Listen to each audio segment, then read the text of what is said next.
Indigo Sky, aka Trigger Ranker, man. Y'all know who it is, the Trigger Man himself. Y'all know the rules. Like, subscribe, share. Definitely hit notification bell. Um, y'all want to support the channel? Follow me on any other platforms.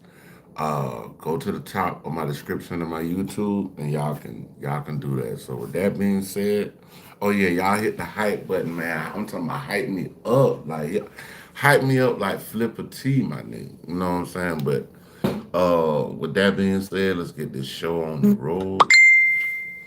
You were watching a master at work. All right, y'all. So the first video we're about to react to is gonna be Panda Press. Let's see where he at. Hold on, let me go to the top of my description. I mean, not. Let me go to the top of the YouTube. Oh yeah, happy Martin Luther King Day, y'all. Happy Happy Martin Luther King Day.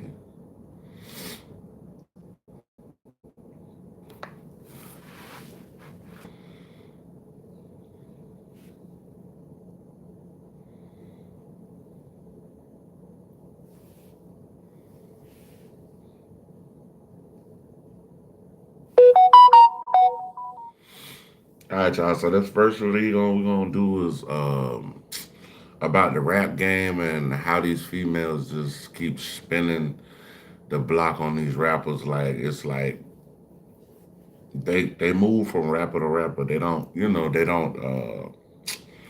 don't basically I guess date regular men. They just, and it's like a small circle of people. So everybody is. I don't know. I like the damn commercial. That does exactly that, and it's called my tunes. You just record your voice once so that the artificial intelligence learns it, and then you paste it in YouTube link. That's it. My tunes creates a version of that song with your voice. You can also write your own lyrics, choose from many other voices, or even create a complete song just by writing text. It's fun, easy to use, and sounds professional. It's on tight, bro. I gotta use this app, man.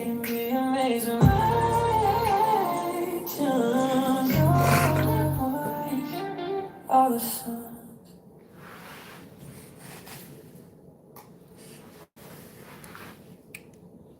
Bruh, everybody keeps asking why rappers keep dating the same women, and the answers always sound lazy, ego, clout, preference. But once you really sit with the pattern, none of that actually explains what's going on, because this has nothing to do with attraction. It's about access. Who's already inside the rooms? Who's been cleared, vetted, and allowed close without blowing everything up? And once you see that, the whole conversation shifts. Everybody looks at rappers and assumes unlimited options, money, fame, followers, private jets. On paper, it sounds like freedom, but that's a fantasy sold to fans, not the reality lived by the artists. Because once you step inside that world, the options don't expand, they collapse. Think about the actual day-to-day. Studios at weird hours, airports, blacked out SUVs, backstage hallways, private rooms, same cities, same promoters, same security, same wristbands. You're not walking through the world is moving around you. And when your environment shrinks like that, so does your exposure to new people. Not new on Instagram, new in real life, new in your physical presence, new enough to build something slow, normal, organic. Fans confuse visibility with availability. Just because millions can see you doesn't mean you can see millions back. But I cannot see, I'm legally blind. Most of those people don't exist in your reality at all. They're pixels, not proximity. So when people ask, why does he keep ending up with the same type of woman? It's because those women aren't chosen from the world. They're chosen from a very small loop he never really leaves. I love you, girl. For real. You don't love me. Yeah, I love you. If you love me, then you make them other girls in your phone disappear. At a certain level, dating stops being emotional and starts being operational. Not because artists don't feel, but because chaos forces different priorities. Who can move without slowing? I just like how Drake was moving. Like basically Drake tried to fuck everybody girl that he was around. This man was trying to spank everything. Like, I mean, crazy.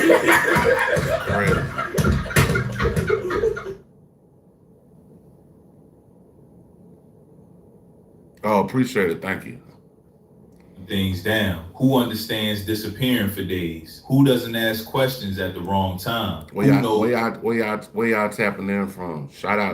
What's up? Appreciate you. Morgan Anderson.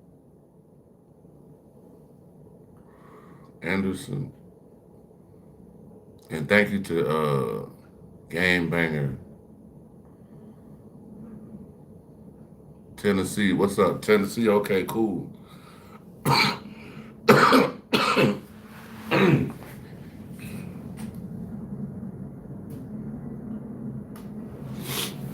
in Atlanta.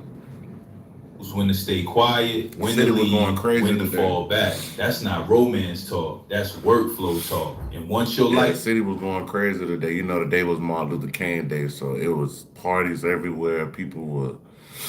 Yeah, Martin Luther King Day is crazy in Atlanta. Y'all know that this is where he from. Runs on tight windows and risk management, desire gets filtered through practicality. Not who do I like, but who fits into this without friction. Nobody likes admitting this part, but attraction means nothing if it comes with unpredictability. One wrong screenshot, one wrong message, one wrong person misunderstanding the lifestyle. So the people who survive in that environment aren't the most exciting. They're the most adaptable. They know the rules without needing them explained. They don't interrupt momentum. That's how dating quietly turns into logistics. Not because the heart disappears, but because the system punishes mistakes too hard for feelings to lead. Here's where people really get uncomfortable. Because everyone wants to believe the most beautiful woman wins. That attraction is king. That money unlocks unlimited desire. Here comes the money. Here we go. Money talk. Here comes the money. But beauty doesn't get you backstage. Beauty doesn't get you past security. Beauty doesn't teach you how to move in silence. Access does. The women you keep seeing aren't necessarily the most attractive. They're the most positioned. They already know the rooms. They already understand the tempo. Bro, I'm telling you, I think all the motherfuckers, I would never mess with a chick that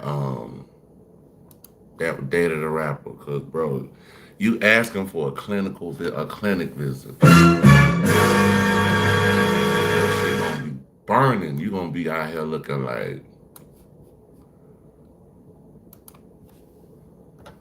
Damn, son, where'd you find this?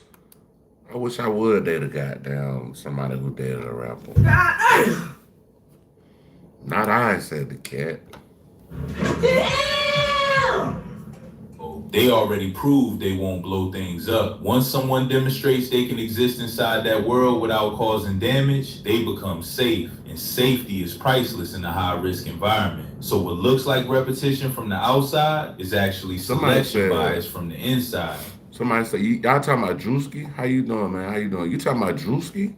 You talking about Drewski putting that skit out?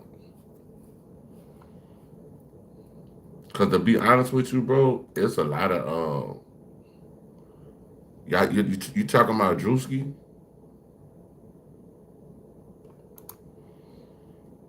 Shit, I seen that shit. I was like,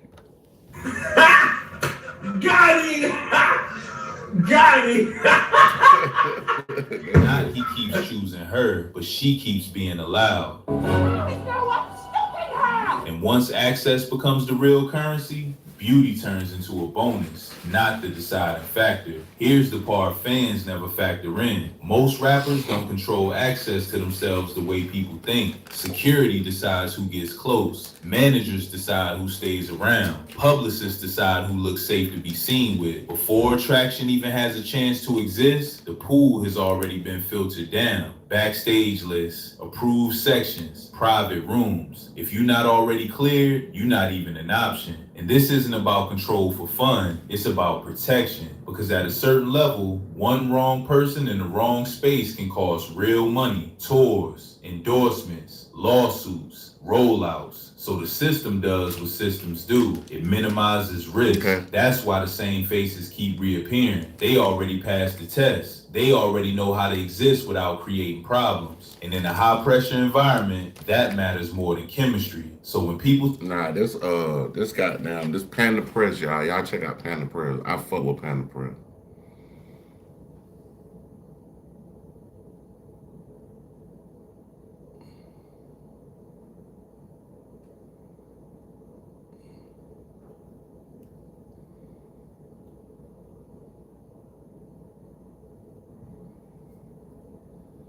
Snoop. I don't look nothing like Snoop, bro.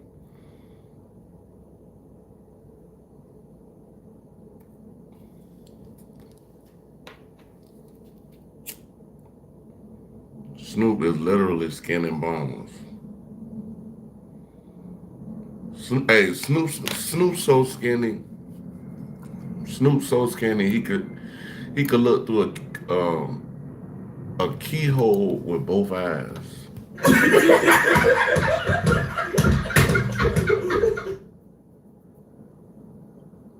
Here we go. Here we go.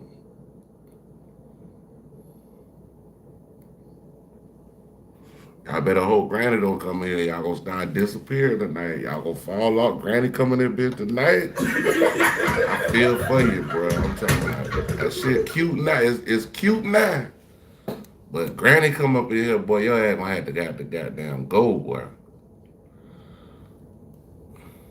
high pressure environment, that matters more than chemistry. So when people say he chose her, nah. By the time he even noticed her, the decision had already been narrow form. People love calling this ego or arrogance, but the truth is way less glamorous.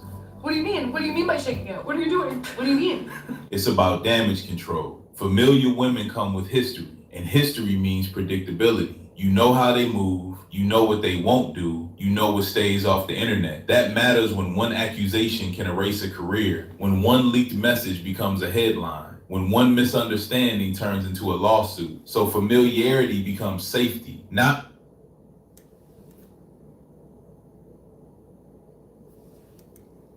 because it's exciting, but because it's survivable. This is why new isn't always attractive at the top. New means unknown. Unknown means exposure. And exposure is the one thing power is constantly trying to avoid. So repetition isn't obsession, it's strategy. Quiet, unspoken, but very real. Here's the irony nobody talks about. The more powerful someone gets, the more cautious they become. Not freer, not bolder, more guarded. Every interaction feels like a test. Every new person feels like a possible liability. And when your life is constantly under surveillance, your nervous system starts prioritizing. To the last comment. What? Bro, what are you talking about, man? Control over excitement. Are you a senior looking for an affordable 2-bedroom apartment? You could participate in I don't know. I a think the special housing little program. whoever kept putting a little rainbow. nervous in it, system I starts- don't know. Yeah, the little rainbows and shit. Prioritizing control over excitement. So excited! So excited! So instead of exploring, people retreat. They circle back to what feels manageable, what feels familiar, what feels already understood. That's why power doesn't lead to wild freedom like fans imagine. It leads to smaller circles, tighter routines, repeat environments. And once you understand that, the dating pattern stops looking arrogant and starts looking defensive. Here's the layer most people underestimate. Fame doesn't just make you visible, it puts you under constant observation, not just by fans, by blogs, rivals, lawyers, brands, and people waiting for a mistake. Every interaction becomes potential content. Every text becomes a receipt. Every face next to you becomes a storyline. You're not dating privately. You're moving inside a spotlight that never turns off. That kind of pressure changes behavior. Shit, the old owner of the Clippers, I forget his name. That motherfucker, he lost a whole team fucking with a bitch. That bitch recorded what he was saying about black people. And shit, hey, he had to sell the team. You had to get your ass up out of there, bro. You got to go. For fundamental behavioral change, You stop acting off instinct. You start acting off consequence. What happens if this goes left becomes... Bro, LeBron 40, I'm 47. I just don't dye my beard. That's the only difference, bro. And LeBron don't dye his beard, his shit gonna look just like mine. First thought, not the last. So when someone new enters the picture, they're not... I just let myself grow old gracefully, bro. Like, you know what I'm saying? I can embrace it. You know what I'm saying? It's the person. They're a variable, a risk factor, an unknown reaction waiting to happen. That's why familiar faces feel safer. Not because they're perfect, but because their behavior is already mapped. You know how they react when cameras pop out. You know what they do when attention spikes. Fame trains you to think defensively. It teaches you that silence is protection, that predictability is peace, and that chaos travels faster than truth. Oh, So I often call this channel whoever is speaking the voice or whatever. I feel like he the Martin Luther King of YouTube. I give him my hand. Hand the press. Y'all check him out. fans say, why not try someone new? They're speaking from a world without constant surveillance. Inside fame, novelty isn't exciting, it's dangerous. This is where things get real uncomfortable because nobody wants to admit how risky new actually is at the top. A new person doesn't come with context. You don't know their intentions. You don't know their pressure points. You don't know who's whispering in their ear. Are they clout chasing? Are they screenshotting? Are they emotional? Are they stable under attention? Are they waiting for the right moment to speak? Those questions don't disappear just because someone looks good. They get louder. And when the stakes are millions, loud questions matter. That's why fresh isn't always appealing. Fresh means untested. Untested means exposure. Exposure means headlines you can't control. Meanwhile, familiar women already showed how they move. They've been around chaos before. They've survived the spotlight without detonating everything. That history becomes value. So when the same women keep circulating, it's not because they're irresistible. It's because they're already vetted by experience. At a certain level, dating stops being about excitement. It becomes about liability management. But Lori Harvey, she done fucked everybody. She fucked Diddy Anderson. And nobody tells fans that part. Nobody tells you about that. This is the quiet truth that ties everything together. Recycling the same circles isn't laziness, it's containment. When everyone knows everyone, fewer surprises happen. Stories don't leak as easily. Boundaries are already understood. There's a shared incentive to keep things quiet. New people introduce new narratives, new expectations, new misunderstandings. Old circles already learn the rules through repetition. That's why the industry feels incestuous from the outside. Same faces, same names, same connections. Are you sure? Same name, same face. It's not accidental, it's structural. Familiar circles act like buffers. They absorb tension. They normalize chaos. They keep things from spiraling publicly. And once someone is inside that loop, they stay visible. Not because they're special, but because they're already accounted for, already processed by the system. So when fans say they keep dating the same women, what they're really seeing is risk reduction in real time, a closed circuit designed to limit damage. And the wild part, from the inside, this feels normal. From the outside, it looks insane. Here's the part nobody wants to say out loud. The industry doesn't reward honesty. What? Romance or exploration. It rewards predictability. Brands don't like surprises. Labels don't like chaos. Lawyers don't like unknown variables. So anything that feels stable gets quietly encouraged. Wait a minute. Who are you? A familiar woman looks boring to fans, but to the industry, she looks safe. She doesn't derail schedules. She doesn't create sudden narratives that hijack a rollout. Predictability keeps money flowing. Tours stay on track. Endorsements stay clean. Press stays manageable. That matters more than chemistry ever will. This is why nobody steps in to stop the repetition, because repetition works. It minimizes friction. It keeps the machine running. So the system subtly reinforces the loop. No meetings about it. No rules written down. Okay, what up, Just man? quiet approval for whatever doesn't cause problems. And over time, What part what's you in? rewarded I'm becomes in, normalized. Not because it's I'm in the South. I'm like near Jonesboro Road area, near what they call that shit? I forget what they call it. ideal, but because it's efficient. This is where the audience But I'm still on the Atlanta side.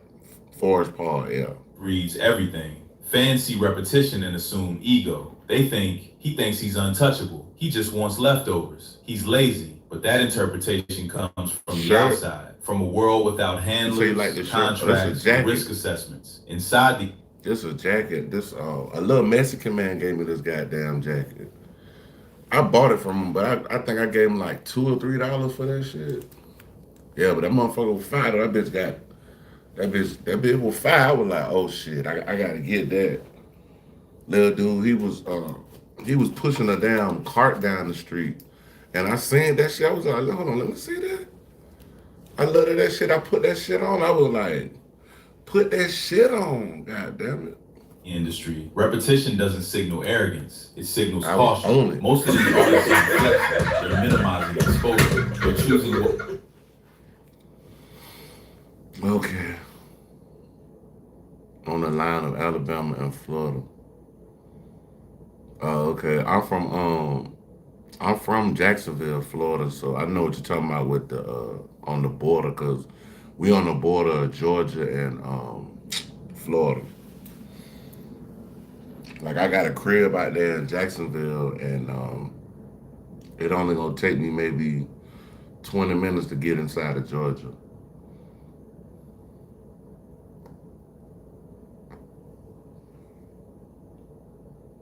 I mean, won't blow back on them later. That doesn't look exciting, but it's practical. Fans also forget something important.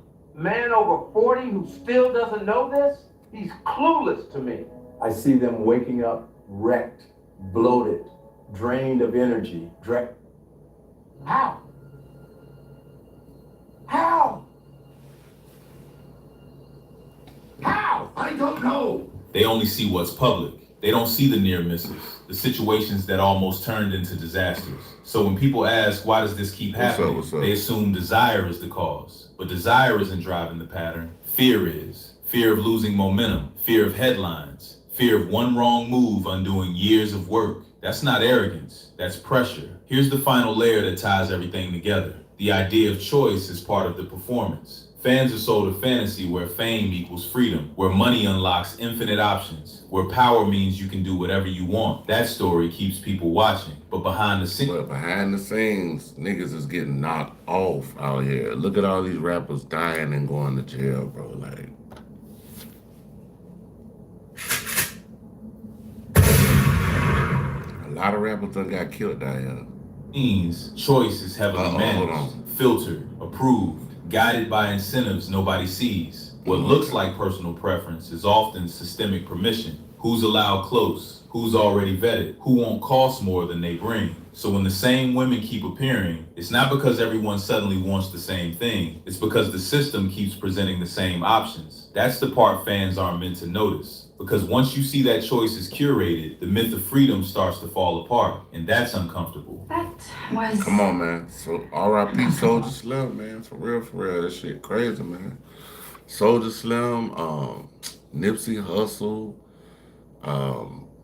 Jam Master Jay, Tupac, Biggie. It's just like, damn. Not just for fans. I never would have thought a million years that Pop would have got killed and Biggie would have got killed like less than 6 months later. Anyone who believed fame and escape. Here's something most people miss. In elite circles, reputation moves faster than desire. Before anyone feels anything, information already arrived. Who's solid? Who's messy? Who talks too much? People don't meet as blank I don't know what slates. you talking about, bro. Yeah, Young Dolph, all them motherfuckers, man. That shit crazy.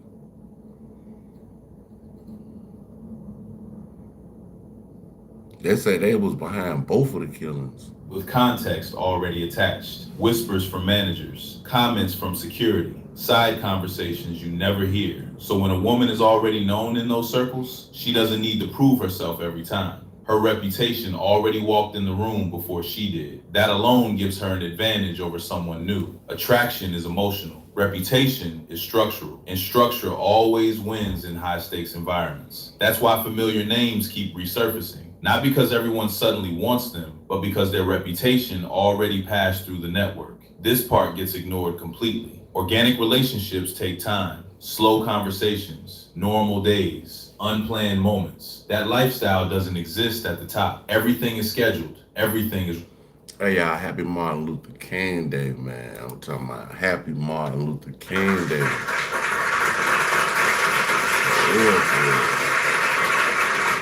Fuck the haters. Fuck all the haters, bro. Like, we gotta shout out Martin Luther King.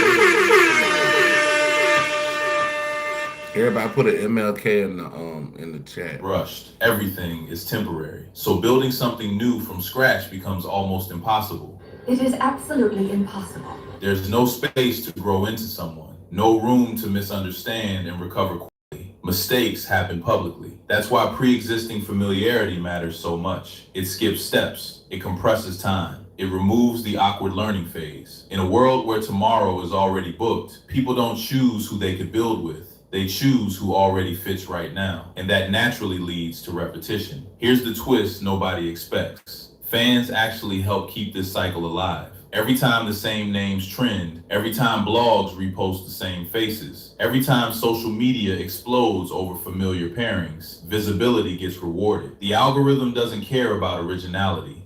I'm here to tell you right now, we don't care. We don't care. Yeah, we don't cares care. about recognition. And recognizable pairings generate clicks faster than unknown ones. We don't care. So the system learns. Familiar relationships get amplified. New, private ones stay invisible. And invisibility looks like irrelevance online. Over time, even artists internalize this. They see which relationships bring attention and which ones disappear quietly. So the audience ends up reinforcing the same loop they complain about, not on purpose, but through engagement. At the end of the day, this isn't a story about rappers being lazy, arrogant, or obsessed with the same faces. It's a story about systems, about how power quietly limits choice instead of expanding it, about how access, safety, reputation, and risk start making decisions long before feelings ever get involved. Once you see that, the pattern stops looking weird. It starts looking inevitable. And honestly, this doesn't just apply to hip hop. Any environment built on pressure, money, visibility, and consequences eventually does the same thing. Circles tighten, options shrink, familiarity starts winning over excitement. That's not romance. That's human behavior under stress. So here's the real question I want you to sit with. If power actually reduces freedom instead of increasing it, what does choice even mean at the top? Drop your take in the comments. And if this breakdown made something click for you, Hey man, y'all check Panda Press out, yo. We going to the celebrity junk. O'Shea Duke Jackson, orated by O'Shea Duke Jackson. Talking about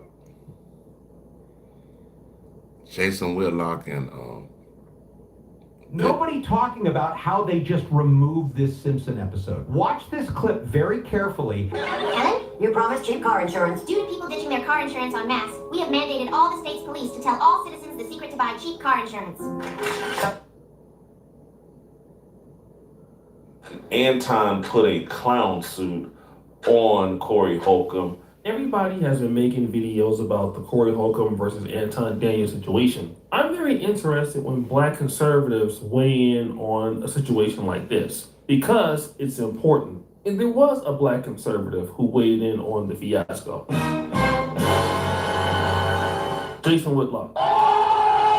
Now, Jason Whitlock has been on the right for many years, and also added to this, he is a bona fide Corey Holcomb hater. Now, he said that him and Corey Holcomb at one point were good friends. Corey Holcomb says he's never spoken to Jason Whitlock, so I'll leave that up to you. Everything cool, man. Everything. He did invite Anton Daniels on to the podcast to talk about what transpired. Now, for the majority of this video, I will not be really reacting to what Anton Daniels is saying for the most part, because I think at this point it's not really important. I want to hear why they feel that Anton Daniels was justified in how he Everything behaved. good over here, Here was man. the other thing Happy MLK Day to y'all, everybody, man.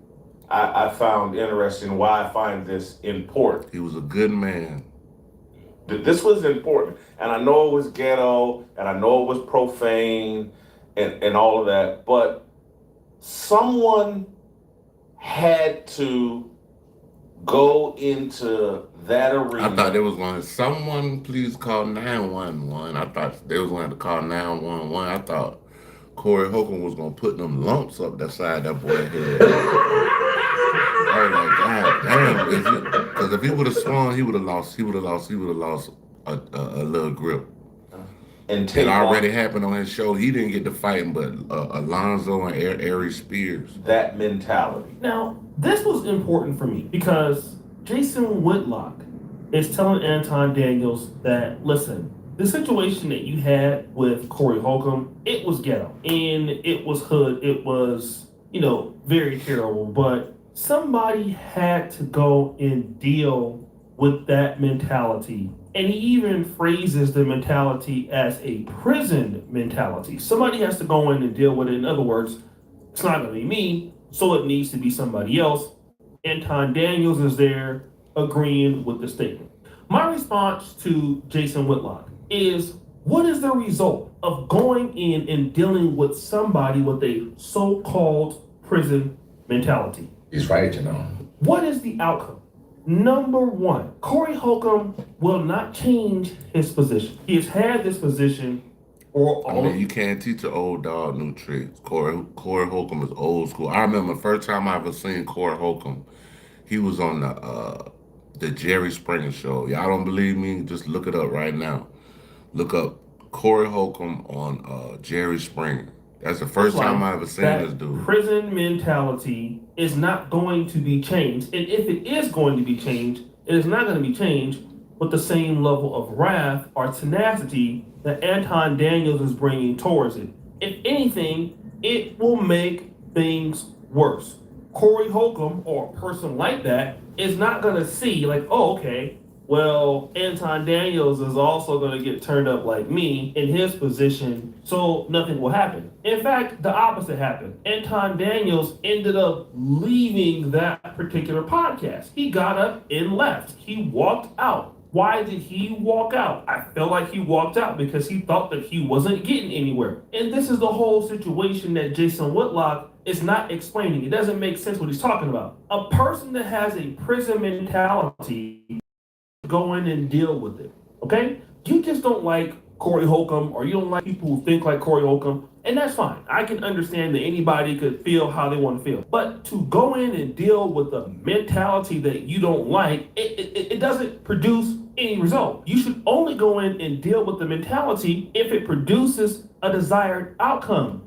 And you never mentioned a desired outcome. You just don't like Corey Holcomb or people on what you consider to be the left. So as long as somebody goes in and deals with them on certain levels, you lose a lot of money sports betting on DraftKings or FanDuel, you may qualify for it's a moral victory for you. And so what happens when a person like Jason Whitlock uses that framework, you become just as bad as a black liberal. You're looking for a sensationalism and symbolism over actual merit or something that's tangible. And Jason Whitlock also showed, like the black conservatives, that you really don't have any desired outcome for Black America. And then he continues on with the narrative. This is a 57-year-old man, Corey Holcomb, that has a clear cut. Corey Holcomb 57? God damn. I didn't know he was that now old age. He's 10 years older than me. I don't think he have a lot of hair on his face, so that's why he probably look a little younger. And he kind of heavy, so he probably, but I mean, shit. Black don't crack, shit. Black don't crack, y'all. Don't crack at all. Prison mentality and prison mindset, and that's pervasive all throughout Black culture, and it's popular over YouTube, And someone had to go into that arena and say, man, this is all a gimmick.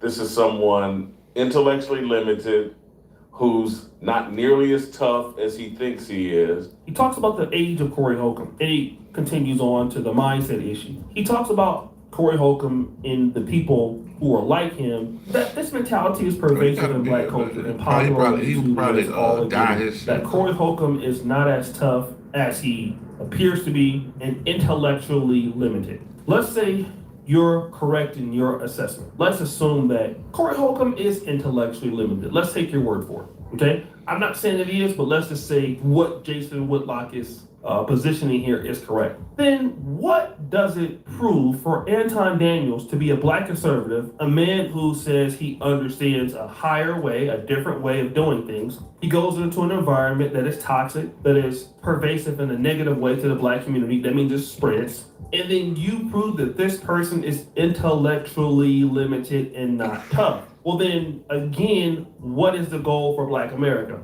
Is the goal in Black America to prove that people are not tough, that they're intellectually limited? I can understand if you are a offensive coordinator and you are planning a game against a team that has a strong defense, but you want to prove that you can move the ball in between the tackles, and they're known for having good, strong defensive tackles, or you can attack those gaps, which no other team has done successfully. Well, the result is that if you can do that, you can then open up your playbook and stretch the defense wide, and you can move the ball on this defense and then eventually win the game. The outcome is to win the game. Winning the game advances you in the playoffs or maybe winning the Super Bowl. And so then there is a desired outcome for that. If you're proving that somebody isn't as tough or intellectually limited, especially if that person, as you said, is 57 years old, well, the black community is not going to change. Nothing will happen for black people because of that demonstration. Again, no real narrative. Now, again, Anton would come on the show and say the black community has no real heroes. All we have is entertainers. Anton Daniels has a great opportunity to be a hero himself in front of the world. And if he is saying that Corey Holcomb is intellectually limited, then what does that make not only Anton Daniels, what does that make Jason Whitlock, a person that's a black conservative, who should say, listen, yes, it's ghetto, but Anton Daniels should remain in this particular framework? Man, Jason Whitlock just needs to stay out of this, bro. Like, it's already done got heated enough. Okay, they didn't fight. Thank God they didn't fight online or whatever, because it would have been money traded. They would have, if either way, it would have went bad if they would have got to fighting. You know what I'm saying? So I thank God they didn't get to fighting. I will say that. I put that too. Because going on the Corey Holcomb show is a waste of time. That should be Jason Whitlock's framework. Because I've heard Jason Whitlock talk about responding to people here on YouTube that talk about him. He doesn't do it. He has never even responded to me. I have over 500 million views. And one of the reasons why he doesn't respond to me or some other people is because he feels I only got over 1 million views. I got like almost 1.1 million views. But this dude said he got 500 million. We are not worth the response. That's why I'm reacting to it. I'm not concerned about that. But it seems like this should be the answer for somebody like Jason Whitlock, who is number one, a self-professed Christian, 2, a man who has wisdom, and 3, a person who is intellectually gifted. I mean, if Corey Holcomb is intellectually limited, it must mean that Jason Whitlock and Anton Daniels are intellectually blessed, right? He's right to know. Then Anton Daniels would end the conversation with this statement. Right? So I look at it from a completely different lens. Regardless of where I am in my journey, the person that I pedestalize, and the word is the word, it doesn't change, it has never changed. So I have a blueprint for what I think success should look like. Stop the cap. Anton Daniels would say something that, actually I'm gonna have to be very critical of. He was talking about the framework that Black America doesn't have heroes to choose from. And the person that he looks to as his hero is Jesus Christ. That is the framework in which he is striving to be, regardless of where he is in his life. And I would have to respectfully disagree with Anton Daniels. There is nothing about Anton Daniels' content or his show that suggests or proves that he is number one, living a lifestyle that is necessarily Christian or trying to be a Christian or pushing Christ through his videos. Nobody can see that through Anton Daniels. But he is pushing something and he is worshiping something. It just isn't Jesus. The God that Anton worships is the head of his word. He's a bag chaser. You see, it sounds good to say that you're a Christian when you're a black conservative, but ultimately who Anton Daniels is out to please is his own desire for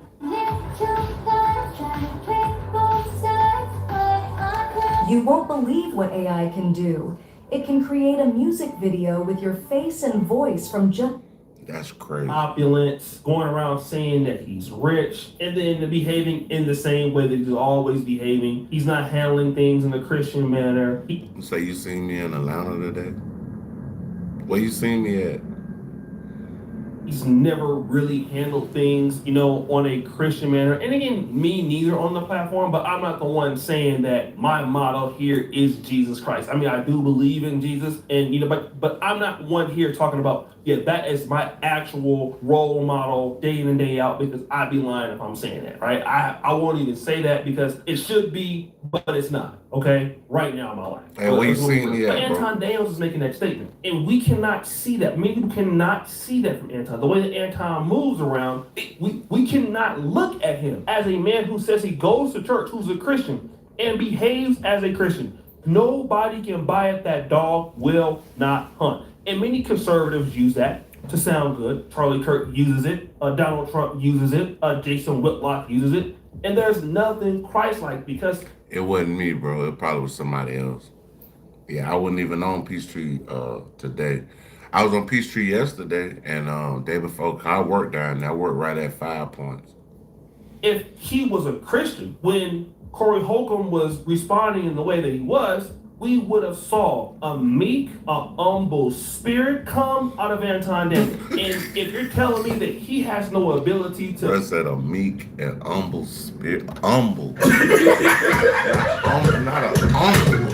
It's a humble spirit. What? Behave like that, then that means he has absolutely no self-control. And again, it's all a sham. Like, I don't want to be so direct with this, but it just doesn't make sense. Jason Whitlock just wanted to see somebody deal with Corey Holcomb in the way that they did it. And I can understand people don't like Corey Holcomb. But then if somebody has to deal with a person that is, has a toxic nature that's pervasive, how do you deal with that person? You leave that person alone. Or you do. Yeah, if you got beef, just kill that shit. Let that shit go. Your head either going to jail, you gonna die, or you gonna kill somebody and they gonna get hurt, and it's gonna be just a whole debacle. Let the beef go. Don't beef. I don't even beef with the folks on YouTube. Like YouTube, they got some goofy ass motherfuckers be coming in your comment. It says you were what? Holding hands with another.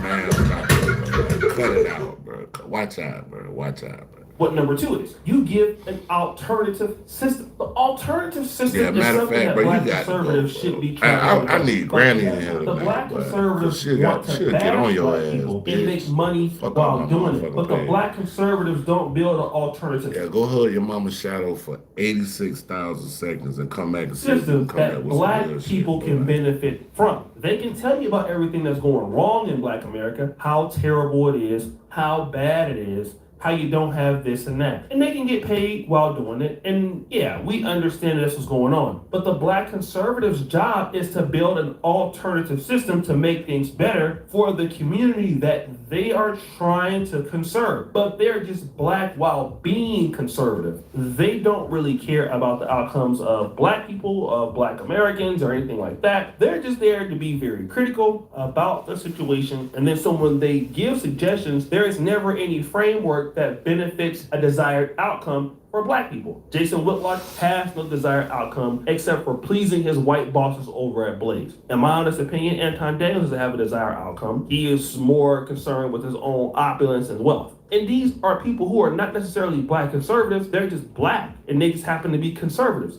They just happen to be on the right, and they happen to be African American. That's where it stops. And nothing is wrong with that, but that's what that should be called. So these guys don't have any desired outcomes for the black community. They don't want any desired outcome for the black community. And I wish they would just say that. So guys, man, y'all check out O'Shea, Duke, Jackson. Hold on, y'all. We got a whole bunch of shit in here. Let me see. We got a whole bunch of shit.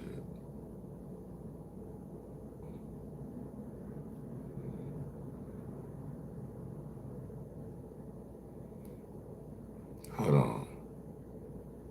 Let me see this. Let me watch this one, and we'll go to something else. But I want to see what they were talking about. Willie D live. Y'all go check Willie D out. Legendary rapper from the Ghetto Boys.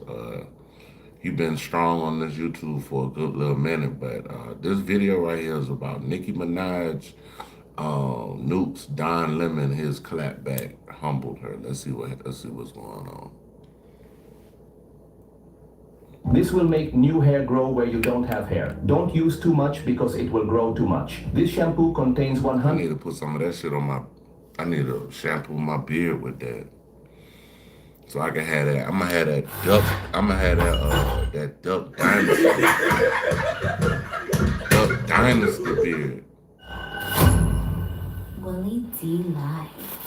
What's up, fam? Add it in, dog. On yesterday, Nicki Minaj blew a fuse going in on Don Lemon after the former CNN anchor live streamed a news report from the city's church in St. Paul, Minnesota, where a bunch of demonstrators had interrupted the Sunday service to protest the presence of immigration and customs enforcement agents in the state. Several media outlets have reported that the pastor allegedly has ties to Detroit. What up, y'all?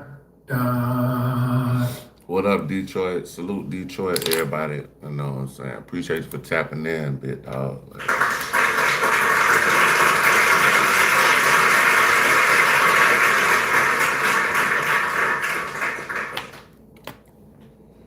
Man, they be having some good green out here in Atlanta, bro. This shit be... Yeah, family said he's the I can't director even... of a field operation. I can't even smoke a blunt to the what face. set Nicki off? Because it was not the police running inside an elderly man's house and dragging him out into the cold half naked. It wasn't the killing of Renee Good. I mean, what was it? Protesters showed up and interrupted Sunday morning service. Check it out. Your house, the stranger you walk into your house.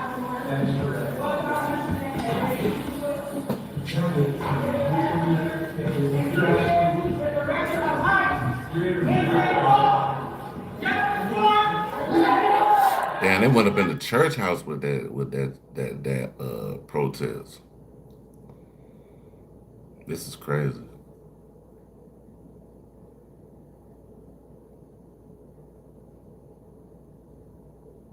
I don't know what's going on, y'all. The video froze on me. I can't hear nothing.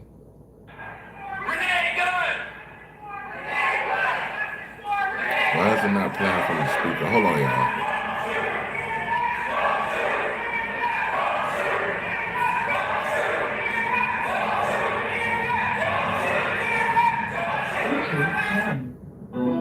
Bluetooth connected. All right, y'all. It's back. Where are you? Where are your people? Why are you not at Whipple every day fighting for the humanity, standing for our people? Where are you? You drink your coffee, you got your jewelry, you have your nice clothes, but what do you do? What do you do to stand for your Somali and Latino communities? You have no comment, exactly.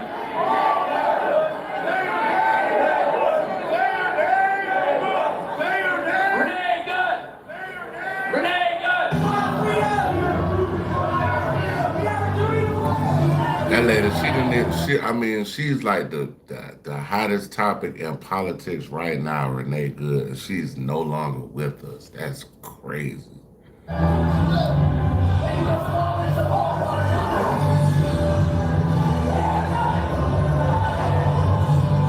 All these comfortable white people who are living lavish, comfortable lives while children are dragged into concentration camps. You're living real life, nice lives with your lattes, doing absolutely nothing for your Latino and Somali brothers and sisters. You come here to a man wearing a suit. Is a people? Did Jesus wear a suit? Did Jesus wear a suit? Nah. Last I checked, Jesus They said Jesus had them sandals on. Like, I heard Jesus wore sandals. I don't know. Hey, That's it. The Jesus wear suit.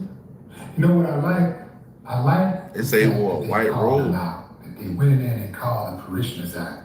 I need to do that. I need to do that one day. Just go in one of those churches and start calling out the parishioners instead of the pastors who are walking out with these ridiculous clothes on or making these ridiculous statements like, yo, we need $41 million to buy a new plane and we need it today. Just walking there, just interrupt. Look at you. Boy, don't you got an elderly mother who's about to get kicked out of her house and you just gave this month $25,000? You gotta call them out like that. That's what needs to happen with Americans. We need to bring back shame, man. So, what did Nikki say? Want to hear? Get the kids out the room first. Damn, she finna turn up. She finna turn up. I already know. She about to turn up. Let's see what she say. You know, she get on that pink pony, boy. She be bucking on a nigga. Get them out, man, because this right here, fam, this is heavy. Get them out the room. I'll give you a few moments. Okay, time's up. Here's what Nikki said. Struggling with depression and not feeling the comfort and peace that you need. I invite you to meet with missionaries like me from the church. She a fine-ass missionary, boy. Good God. Don C-O-C-K sucking lemon is disgusting. How dare you? I want that thug in jail. He would never do that to any other religion. Lock him up. Sounds familiar? Lock him up. Lock him up. Sound like Trump. Lock that uncivilized mud up. Sound like Trump to me. Family, I find it interesting that Nikki, a so-called Christian, would use such anti-Christian language. Isn't that, I mean, Christians, chime in real quick. Isn't that anti-Christian to talk like that? Or is it cool these days? Because I know a lot of people be changing stuff and, you know, including convictions. So, I mean, is it cool to talk like that now? Can you just be like everybody else and still be a Christian? Like, what's the benefits what's being the a Christian now? if you're just like everybody else? There ain't no difference. Is there any kind of difference? I mean, ain't nobody perfect now, so I can't say we all fall short of the glory. But I mean, hey, he makes a great point.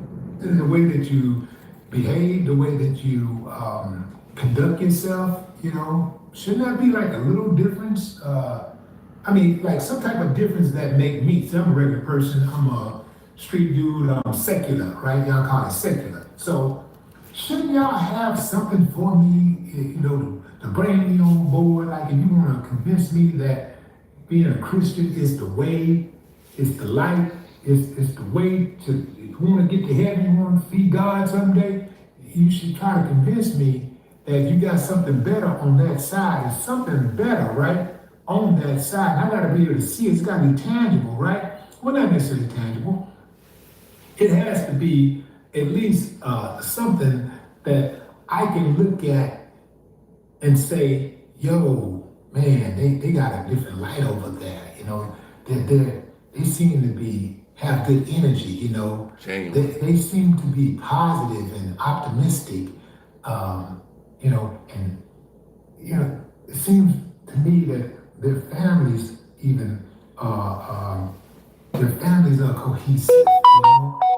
I think I'd like to do that instead of what I'm doing, because I'm over here smoking and drinking and I'm cussing and I'm what they call it, you messing around, you ain't married and all that stuff. What do they call that? Fornication, bro. I am fornication, bro. Fornicate, there you go. Fornicate and all this kind of stuff. So, you know, right?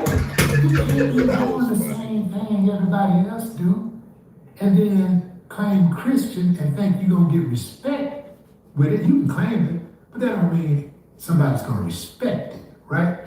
So, what did Don Lemon say about this. But first of all, before I go any further, let me say that the words that she used, that language that she used, calling him a COCK, sucking,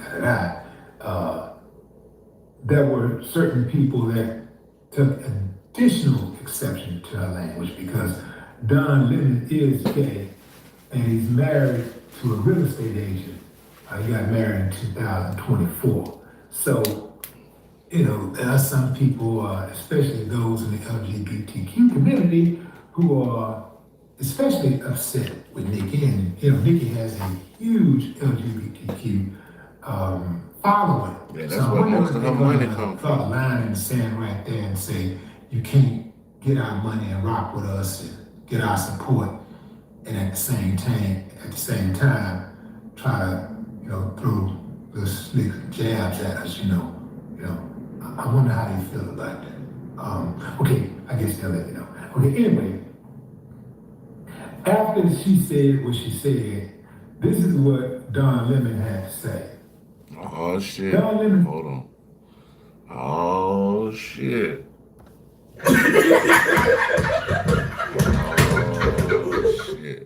Said, I'm not surprised Nicki Minaj does not understand journalism and is weighing in on matters that are above her capacity. However, the more appropriate image for her post is a pick-me doll. That's referring to the person who is overcompensating and needs validation. People are saying that Nikki is doing all of this because she's trying to get Donald Trump's attention so that he will perhaps harden or lighten the load on the convictions that her husband and brother have for sex crimes. Man, her husband, I believe it. Her husband and her brother got weird cases. What? Bro, what are you talking about, man? God damn. It's weird cases. There's weird cases all over Cash Money, but there's some weird cases. Why are you around?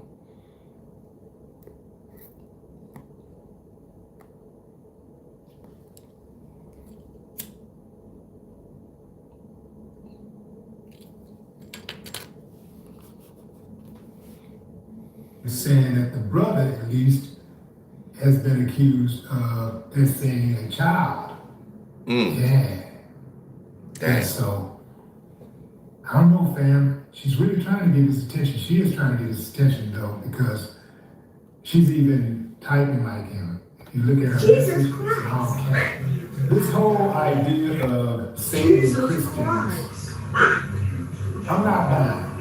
I don't think she's being sincere. I don't think Trump is being sincere. Yeah, I do. In fact, I know he's not being sincere, and I know she's not being sincere because I forget where you tapping in from. Where you tapping in from? Her to start speaking out about Christians. Oh yeah, where you tapping in from?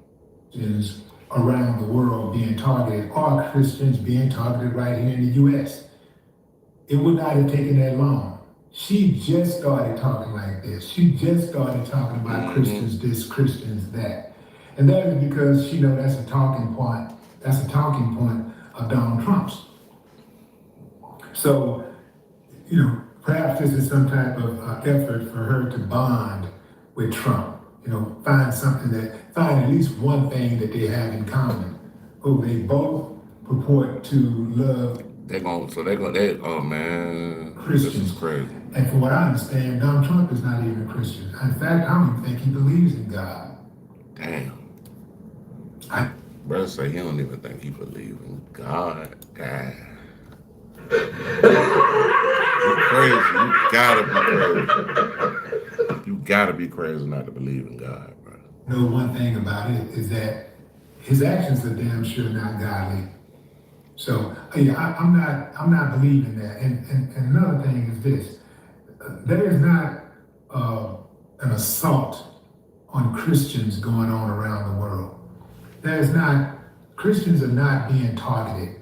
If there's any group of Christians that's being attacked for their religion, the only thing I gotta disagree with that is in different countries, they will target you if you are a Christian. I mean, those are facts. So I Around kind the of got to world, you disagree can with them say on that Jewish one. people. Yeah, you can say Jewish people. But even Jewish people are not really facing any real harm because they control much of the wealth around the world these days. So it's not nowhere near on the level it was immediately after World War II or even during World War II, right? If you look at the United States, Christians kill Christians. Yeah, like most of the Christians who are killed in the United States are killed by Christians. And most of the Christians in the United States who kill are Christians. You know what I mean? Like, where is this emergency to save Christians coming from? Where is this? Where is this coming from? It's all part of the Trump administration. But I heard allegedly it was an African country that was hit up by 47. So I don't know. Propaganda. I'll go look it You know, up. to go in and steal resources from various countries. That's all that's about. And as far as them ringing the alarm for Christians right here in the U.S., that's not going to last long because Christians are going in, shooting up schools and shooting up grocery stores and shooting up festivals and shooting up the courthouse and shooting and killing their own family members and all that stuff. So that ain't gonna last long at all. I mean, it'll probably be over in, I don't know, another 5 minutes. But what say you, fam? Drop a comment. I'd love to hear. Hey, y'all check out Mr. Willie D Live out. He got a great channel, man. He good folks, bro. All right, 31 minutes ago, Breaking Gucci responded. Oh, okay, let's see what happened. If you try to get this $1,400 stimulus check. This is damn, what we finna okay, hip hop booty, y'all. I'm sorry, I'm so sorry. Hip hop booty, y'all check hip hop booty out. This ain't no game. I'm looking at this damn girl on her. She done fucked me up. I'm like, I can't even talk right now. I'm like, Oh, the gang, we back in the building with another one, man, and talking about this Gucci and this Pooh Shiesty situation, and Gucci, man, made a little post, you know what I'm saying? He holding the box of the Leafs loose, or the loose on Leafs, or whatever it is. I guess they like rolling paper, because he said we only roll diamond loose leaves. I guess they blunt papers or something, I don't know, I don't smoke, so I guess that's what he posted in advertising, but now, people seeing the rings, they like, Gucci got his ring. Okay, now, if you smart, which I see a lot of y'all like, you should already know and already be able to tell that this is an old picture. so it's an old picture already, goddamn. They fucking up already.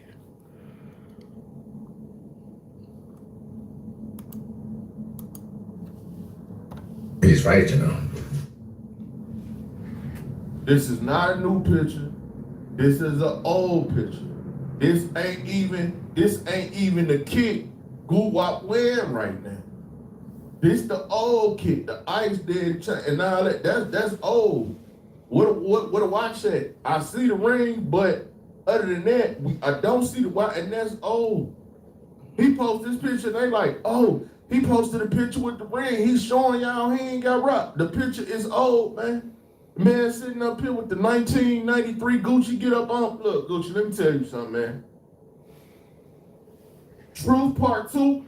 That nigga said, you ain't fooling nobody. They robbed you. They really did, bro. By Monday. Drop a booty gun. I'm not playing with you, Gucci. I swear to God, Gucci, I'm telling you right now. I don't care what these people saying. I don't care what the fans saying. I don't care what all these dudes that never been gangster in their life saying. Gang real gangsters move in silence and blah, blah, blah. They went outside how I was outside. They ain't come up like I come up, so they don't understand what I'm saying right now. They don't understand we said we need the old Goo-Wop back. The truth Goo-Wop. The Jack. Stop the cap. No boys Goo-Wop. You know what I'm saying? That's who we need back. I don't need you talking about we only rolling loosely. Did Pooh Shiesty them roll you up in the studio or not? That's all we need to know, bro. Cause this everything in this is old except the That nigga said, did they roll you up in the studio? Oh, that's my dog right there. loose leaf box. And if you look at the picture with the hand with the ring, it's like blurred or like they tried to crop it or something. I don't know, but it looked fuzzy and all that anyway. But that's neither here nor there. But look at the fit. Oh, the drip. Oh, the jury. Oh, all that's old. I'm surprised they didn't get the chain though. Like I don't know if he must have didn't have a chain on or something. I don't know what's going on. So you mean to tell me he went to put on a whole They bunch of stuff? they took the ring and the watch. They said the ring and the watch together is worth $1 million. I mean $2 million, some shit like that. With a new box of sweet leaf rolls or whatever they call it. Come on, man. If you can trick them, you can beat them. Gucci, I ain't stupid. I'm just not falling for it, Gucci. I'm not falling for this propaganda, Gucci. I'm not falling for it, bro. This is cap. Yeah, $48,000 in 24 hours, part 2. There's this new loan program that allows you to get a loan up to $100,000. Have me on the cap meter right now with this post right here. But I do got some more information for y'all because more information coming out and it's making its way around town, all through the hood, and they say it ain't all good for Gucci. It ain't good. First of all, whoa, man. Oh, man. Propane. Rogaine, low man. Stan G say the reason Gucci got robbed was because Yo Gotti offered Pooh Shiesty $25 million. Damn, that's a lot of Drop money. a booty bun for Yo Gotti offering Pooh Shiesty $1 million. If he offering him $25 million, that means he thinking he probably gonna get at least $100 million off of Shiesty. So shit, salute to Pooh Shiesty, man. God damn. Salute to Pooh Shiesty.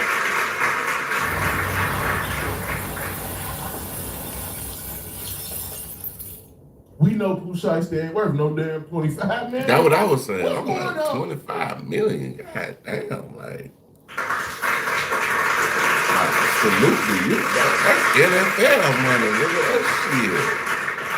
That's goddamn NBA contract. That's NBA contract money. $25 million.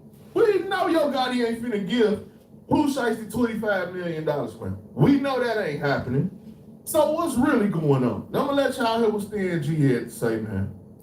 Trying back, but it was stuff building up since back then. See, Gucci just want to use Memphis, but that ain't no Memphis got real running power even in the gutters of the streets of Memphis. You know what I'm talking about? See, that was Gucci running to that. Them boys like, man, look, let them mind about his country because, man, we don't need you, Gucci.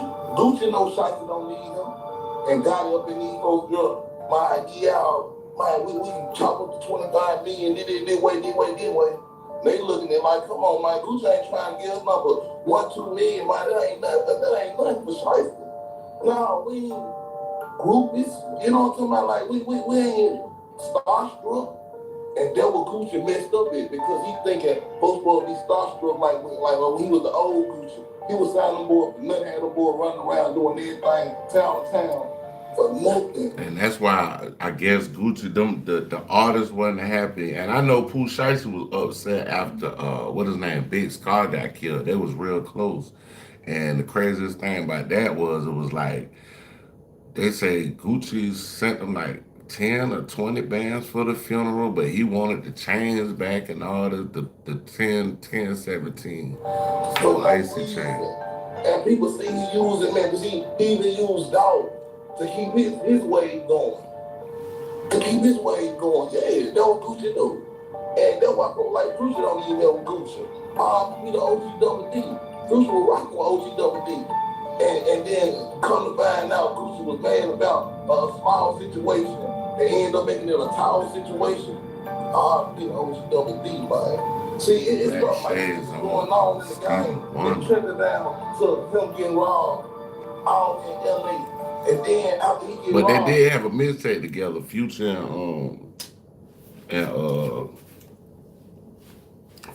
and what's the boy name?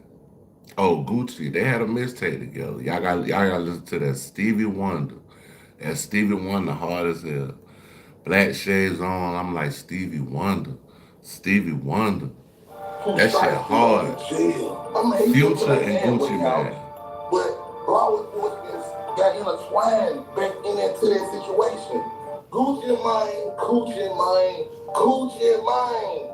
See, I've been saying this for a little second. See, Gucci. Until your voice singing any song. I gotta listen to it. There's an app that does exactly that. And it's called. I played it again. My tunes. You just record your voice once so that the artificial intelligence learns it. And then you YouTube link. That nigga say. My tunes creates a version of that song with your voice. That shit hard, bro. That AI crazy. Many other voices or even create a complete song just by writing text. It's fun, easy to use and sounds professional. That shit hard, bro. My homie be using some shit like this.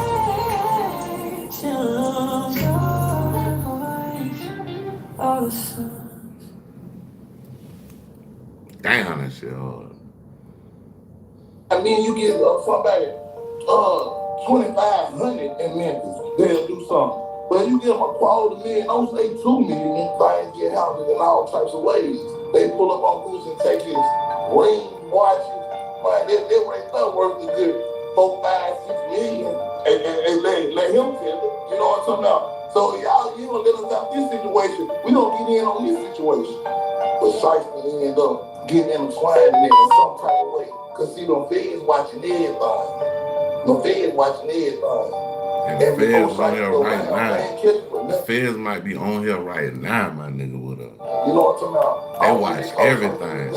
In this situation, so and he gonna get right back out. But Shiesty gonna be known as the person who took the bullet down, Gucci mine down, and now he the biggest mine on the town. Oh man. Shiesty is really the slamming the dude. He really the slamming the dude. You know what I'm saying? Nobody slammed himself. You know what I'm saying? He had to tell him this. And then he got out and showed, like he sitting back in jail thinking about everything Gucci did. And Gucci ain't really showing him no lazy love. Mom, boss, his daddy gonna make sure he good regardless. You don't think his daddy got real and he was becoming conspirator in city, state, and you got my son locked down in this country and it's 25 million on the table. So you don't play with us, and it's 25. What? Anybody lose their mind? But 25 million, man. They keep it real. Gucci wanna play. Now Gucci don't wanna body now. Now Gucci gotta go back to the old Gucci now. Because I'm supposed to show him ain't nobody gonna play with you either, Gucci. Ain't nobody gonna play with you. For what? You playing with the city. You been playing with the city. You been playing with people everywhere. Trying to people against people. Shiesty didn't like, reason why he signed Shiesty, let's keep it real in that. My boss was in tour with CMG back in the days. Cool Shiesty dad was in tour with CMG when my boss had listen like this and people like that. My boss already had he already was the record label trying to get in the game. And he wasn't letting Yo Gotti run nothing, man. Yo Gotti know you can't play with dude. Dude really about his move. You know what I'm talking about? He know dude to move on Gucci too. If he don't move on Gotti, you think my boss won't move on Gucci? Damn, son, where'd you find this? Y'all got to understand. They just showed me, man. Ain't nobody bigger than a program, and we the program ain't nothing bigger than us. That's what I'm trying to tell these folks, boy. I feel it. And when I said, man, he finna go to CMG, everybody, nah, he ain't gonna do this, I tell y'all something, man. I ain't telling y'all something for no reason, bro. I'm really out here. I'm really seeing what's going on out here. So, man, Gucci in a situation like mine, what I'm gonna do? I gotta get this man up off the lane. And then you get up. All right, man. Look, I don't know who the hell my boss is, but apparently he's somebody you don't want to play with. And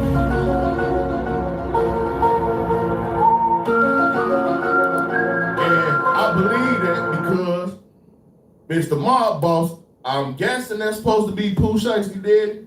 He done been stamped by Goldman and he done been stamped by Stan G. Stan G just flat out said the man Mob Boss got Gucci robbed because it's $25 million on the table. I'm saying I don't think nobody was gonna give Pooh Shiesty $25 million. But at the same time, I ain't from Memphis and they heard $25 million. And shit, they was ready to jump out the window for that shit. My nigga. Ain't going. I'm not from there and I'm not going. So what they hearing was being spread around. First it got through on the 60s because of setting. Now it's being put on Pooh Shiesty and it's being put on Pooh Shiesty and his daddy now. And then it was put on Pooh Shiesty and Big 30 and Chopper Gang them. Oh man. I don't know what's going on, bro. The situation going from bad to worse. But then we got this right here.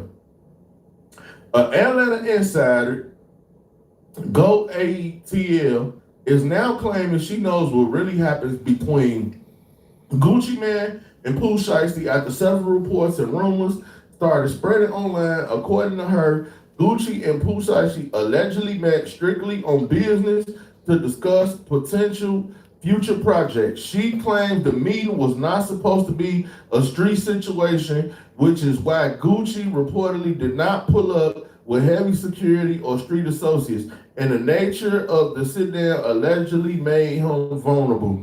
And this happened. They say it happened in LA. So goes on to claim that Pooh Shiesty allegedly arrived with Big 30 and others, and that Pooh tried to pressure Gucci into signing paperwork to release him from Gucci's label situation. The insider says Gucci allegedly refused and reportedly made it clear that even if he signed anything, it would not be legitimate without an attorney present. The biggest part of her claim is that Gucci may have been robbed during the situation, and she believes that's why this could potentially turn into something much bigger if it is not handled correctly. She also claimed Yo Gotti is allegedly trying to step in behind things and remedy the situation before it escalates further. Right now, it's important to know that major outlets have confirmed these specific claims, and neither Gucci Mane nor Pooh Shiesty have publicly addressed the allegations in full. Still, with how fast the conversation is spreading, this is one of those stories that could develop quick. Listen, man. Gucci. Swear by God, Tigadia's shampoo will make you grow new hair in 2 weeks. If no new hair grows, we will compensate you $20,000. Rosemary extract is known as a DHT killer. If you use it for 2 weeks, it can quickly reverse hair loss. After 2 weeks, your hair follicles will be activated. New hair will develop quick. Listen, man. Gucci, listen. You on the clock, brother. Gucci, you on the clock. I'm not trying to hear, bro. I'm not trying to hear. I know y'all see me over there with that black 4/5. If this would have been T.I., you'd have said something already. If this would have been Jeezy, you would have said something already. You cannot be going that hard on people from Atlanta, and you got these dudes from Memphis that they said they done robbed you, smacked you with pistols, took your wedding ring, took your watch. We not going for this, Gucci. I'm not going for it, nigga. I need the truth part 2 by Monday, or you need to say something. Because when it was T.I., you said something. When it was Jeezy, you said something. If it was somebody from Atlanta, you said something. Hell, you even said something to Young Boy. You know what I'm saying? But now it's the Pooh Shiesty situation. Yeah, we only roll in the diamond loose leaves. No, we don't care about no diamond loose leaf in this old picture with this old drip with the new loose leaf box with the cropped out ring. And where's the Jacob? Where's the jumbo at? Come on, man. I'm not going for this. I was born that night, not last night. Gucci, like I said, you got the Monday. I'm gonna give you the Monday. Cause I see you still with the play. You done took Pooh Shiesty post down, then you made this little weak post. This ain't how go up this kick a dough, nigga, kick a dough. We need you to kick a dough. And pounds in the trash can, don't you go to do the dishes. Nobody come in my kitchen. That's where we at. Where you at? I don't wanna. The niggas said, where you at? Where are you, Gucci? I need you to. I'm talking about we need you now. We need you now. We need you to turn up, Gucci. I don't want to see this. I respect Gucci so much because he posted with his ring. This is an old picture, bro. For y'all that don't know, this picture is an old picture. This is not a new picture, bro. This is the old drip that Gucci got on, besides the ring. Everything else is old. That bracelet is old, them clothes is old, and that chain, that's one of, you know what I'm saying, his old Ice Daddy piece of chain. Now, I'm not saying that he don't have that jewelry, but what I'm saying is, that ain't what he been wearing and rocking. You feel me? I ain't stupid. So yeah, Gucci. I'm sorry, I'm watching the game, bro. Or I'm just never listening to you again, bro. I would never respect you ever again if you don't respond by Monday. I'm never listening to you, bro. I'm deleting everything, Gucci. I don't want to hear nothing else you got to say, bro, if you don't respond to this by Monday. Because they saying you got robbed, the pistol whipped, and this took, and that took, and that. No. If it would have been Jeezy or T.I. or somebody, you'd have been saying something. So no, I'm not respecting it. You got some Monday, man. Y'all in the comment section, let me know what y'all think about all this, man. It's your boy, this was today is Monday.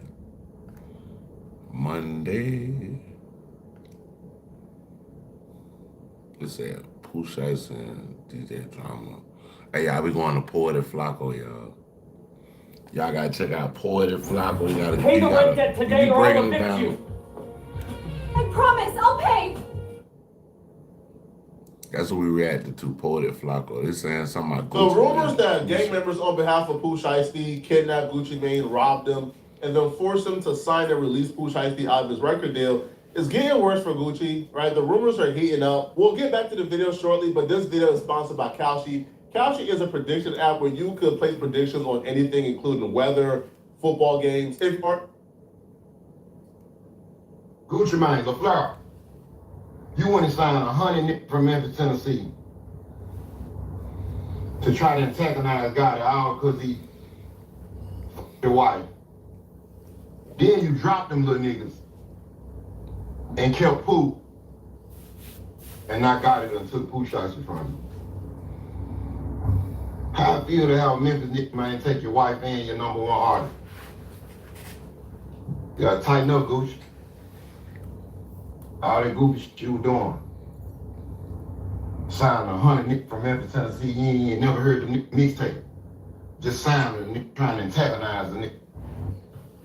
Gucci Mane, that wedding ring, gone. Yeah, they hit him with the Suge Knight, bruh. They took Gucci Mane. Come on, man. And they took his watch. When he said they gave him the Suge Knight, he's obviously referencing how Suge Knight in his prime was known to pull up on people and by threat make them sign over whatever he make them want to sign over. Rather is a label owner releasing an artist that he want to sign, or rather is an artist who masters he want to own who'll make that artist sign over his masters to him. That's a Suge Knight tactic. He's claiming that Pooh Shiesty did the same to Gucci. So Gucci, you know this is 100% true. Hit me up, I can get you it back. But as it stands right now, bruh, Gucci Mane walking around wedding ringless right now, and he ain't got no watch.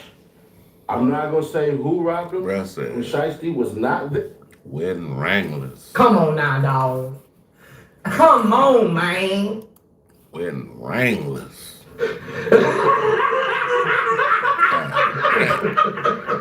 Here, but it definitely went on after Pooh Shiesty left. Pooh Shiesty and Gucci Mane got into an altercation as far as a little back and forth. Pooh Shiesty wasn't hearing that Gucci Mane had to say. Gucci Mane wanted Pooh Shiesty on the team, but hell nah. So what ends up happening is space in the place. Can't give you too much specific details because if I do, then y'all know that's all bad. But as soon as Pooh Shiesty got up out of there, left, got in his car, pulled off.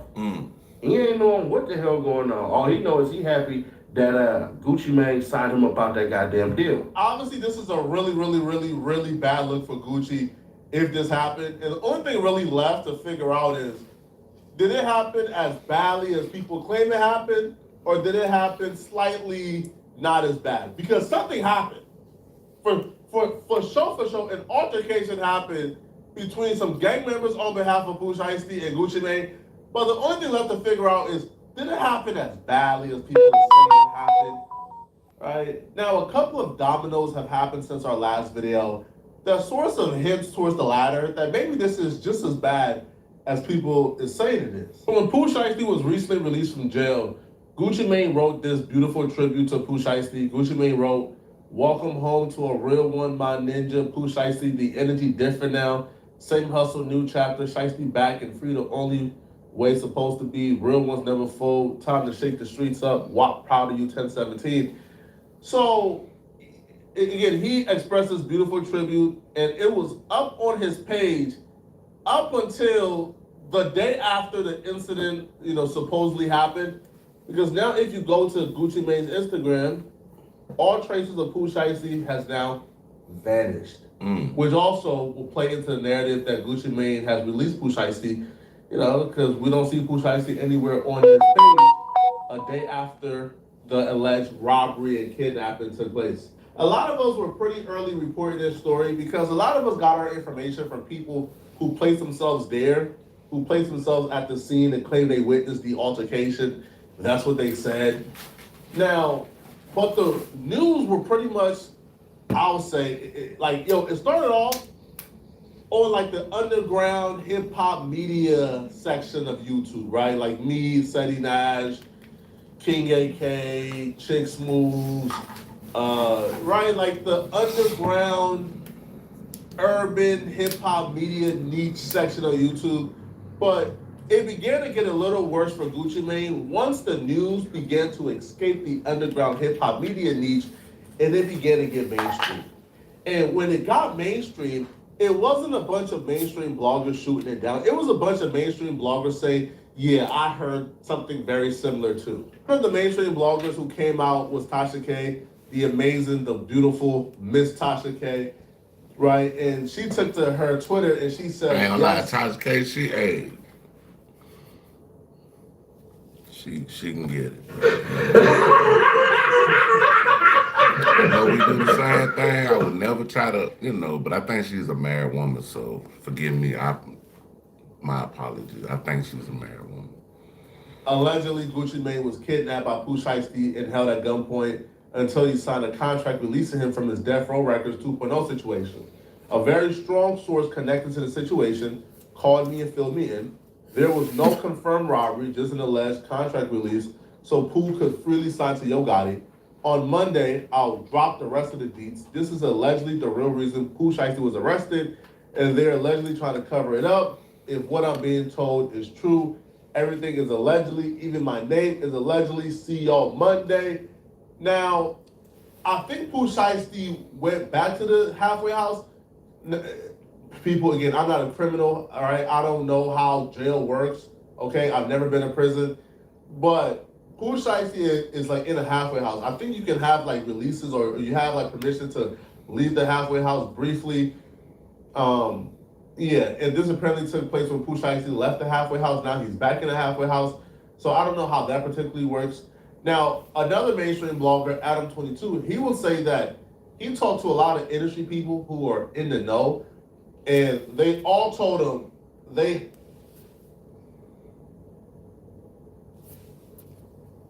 heard something very similar, but because they weren't there themselves, they're unwilling to say this is 100% true.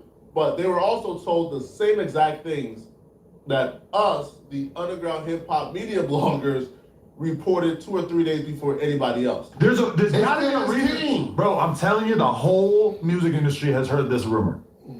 Everybody's heard this rumor and nobody can confirm 100%.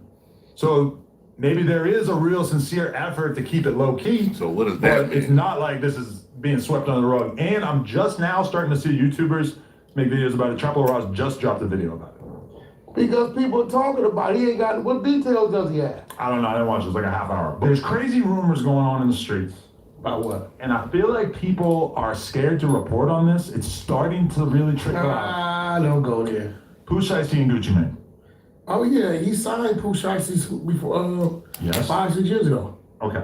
Now, I don't want to tell you what I'm about to tell you, but I've had multiple Memphis insiders tap in with me, not Stan G. You ain't had no multiple fucking go fan. I have. And I don't need that either because a lot of other people have been tapping in about it. But the story that's going around that everybody's scared to report on, and this is just a rumor, is that basically Pooh Shiesty and Choppa Gang ran down on Gucci Mane, relieved him of some of his possessions, and basically forced him to sign a contract releasing Pooh Shiesty from 1017, the label.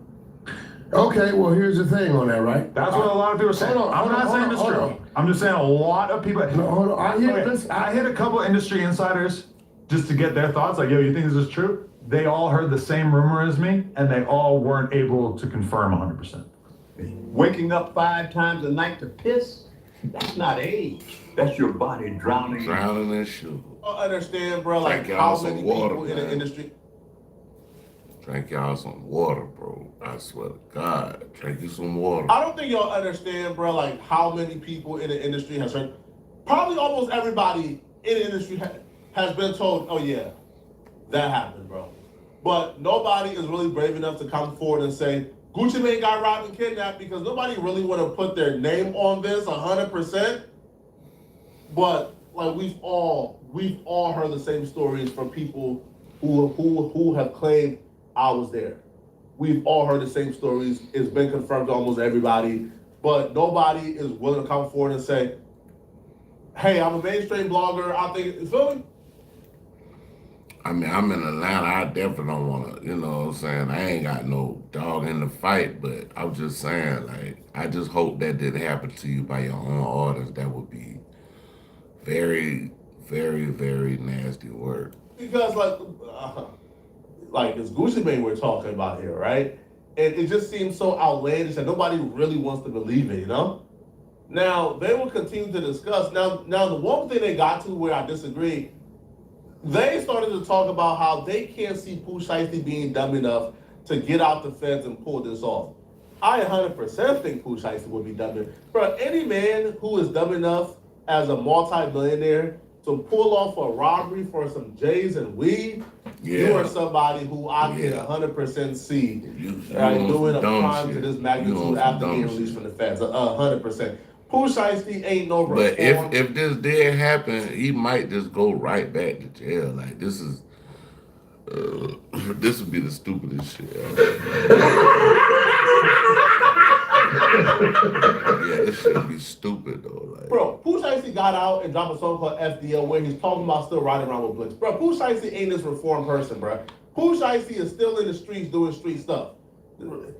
Like that Fat Time ain't teach Pooh Shiesty a goddamn thing about nothing. Okay, so here's the thing, right? It's one thing. If he got a release, then maybe there's some truth to it.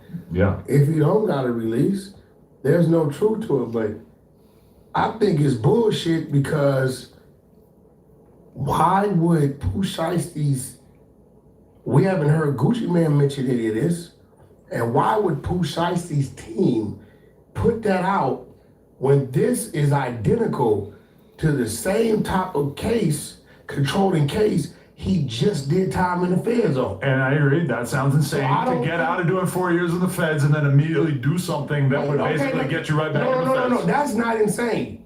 Insane is your team putting that out there in the But streets? nobody's putting it out there.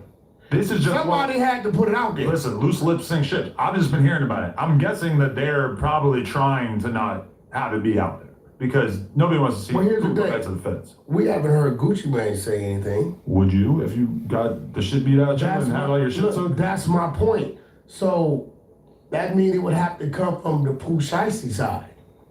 Listen. He's still in the fucking halfway house. That is true. So, like, you get what I'm saying? Like, bro, it gotta be some bullshit. And that's my thing too. Is unless he's that damn stupid. Gucci lives in Miami. Gucci. He lives in Florida. He probably goes to Atlanta a bit, maybe Memphis. I don't know. Like, where would this have taken place? Who is in Dallas, right? Dallas. Dallas. So it's like the only, like, why would they have even been in the same place unless they had arranged a meeting? Here's the thing, too. I feel like personally that things have been probably pretty bad with Pooh Shiesty and Gucci Mane for a little while. When you listen to the FDO song that Pooh Shiesty put out, he's shouting out Yo Gotti. Anybody who to Gucci Mane, it seems to me, you do not fuck with Yo Gotti. And the Yo Gotti aspect makes this to me all that more believable. Right, Yo Gotti was literally stalking and hunting Young Dolph down from state to state. Young Dolph got shot in LA by Yo Gotti's people. They were literally following Young Dolph from state to state to state to state to state, trying to get Dolph. Right, so Yo Gotti has expertise in this. Gucci Mane, it seems to me, you do not fuck with Yo Gotti. Like, these lines have been drawn in the sand. That's not like a cool thing. If you're signed to Gucci Mane, you are not showing Yo Gotti love. So that right there stands out to me too. And I mean, some of the people, because this is the whole thing with us. They submit this love. This is the whole thing with us not having like a clear source on this. Because I had people hitting me up saying, yeah, Pooh Shiesty and some of Gotti's people are the one who did this. Again, no clue. Now y'all I'm guessing that the full version of the story is not as exciting as what we're getting at. Why would Gotti have anything to do with that? Because Pooh Shiesty is like the king of Memphis right not up and coming, but like hot young rappers. He's basically the whole deal. And he's also the one rapper that didn't pick a side between CMG and Paper Route. And as a result, you can imagine that, Yo Gotti probably on his line, like trying to do something for him, especially since Gucci seems like he's at an all-time low in terms of interest in promoting new artists or pushing the label side of 1070s. I'm gonna just leave it up to y'all, man. After hearing all sides, what do you guys think? Who do you guys believe? Okay. I don't know. It might be. Gucci Mane allegedly got robbed for.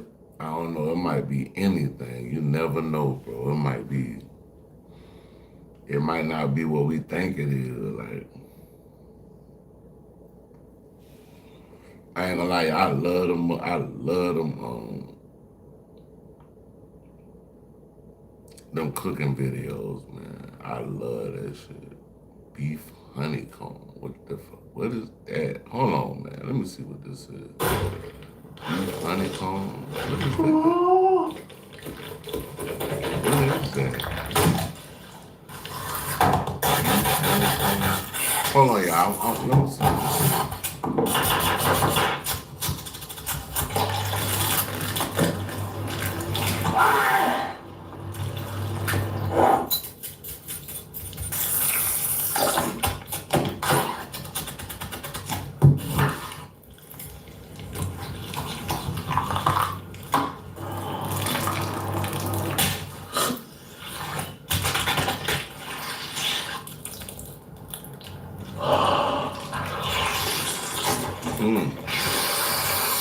I don't know, that shit kind of look good, but I don't know. Shit, I couldn't tell you. But we're going to O'Shea Duke Jackson. This is 15 hours ago. Famous pastor attacked Drewski. I know everybody done seen the whole Drewski,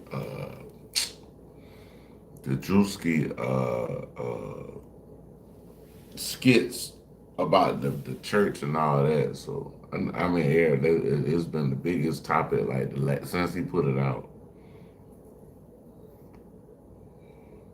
Have a structured settlement and need cash now? This is what we do at CBC Settlement Funding.